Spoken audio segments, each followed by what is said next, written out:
So సూర్యాపేటలో చిన్న function ఉంటే అది అటెండ్ అవ్వి మేమైతే ఎరవరం స్టార్ట్ అయ్యాం. ఎందుకు అంటే ఆఫ్ కోర్స్ ఇక్కడ ఉన్న బాల నరసింహస్వామిని దర్శనం చేసుకుందామని చెప్పేసి.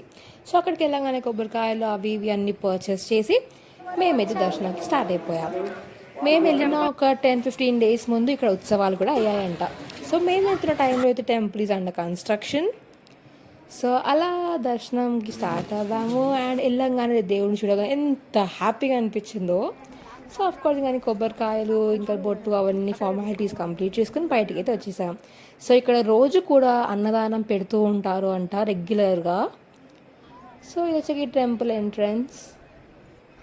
ఆ తర్వాత ఇక్కడ ఉన్న షాప్లో దేవుడి ఫోటో తీసుకుందామని చెప్పేసి అయితే ఈ షాప్కి వచ్చాం. ఆ తర్వాత ఎర్రవరం నుంచి జస్ట్ 7 కిలోమీటర్స్ దగ్గర ఈ పెద్ద హనుమాన్ స్టాచ్యూ ఉందన్నమాట. సో దాట్స్ ది రీజన్ మేము ఇక్కడ స్టార్ట్ అయ్యి వచ్చేసాం. కింద నేను చూస్తే ఇట్స్ లైక్ ఓకే మంచిగా అనిపిస్తుండే, కానీ సడన్గా పైకి చూడంగానే అంత పెద్ద హనుమాన్ అనేసరికి మా రియాక్షన్స్ ఇలా ఉండే. ఫుల్ షాక్ అయిపోయాం. సో మంచిగా పిక్చర్స్ క్లిక్ చేసుకొని అక్కడి నుంచి ఇంటికి స్టార్ట్ అయిపోయాం.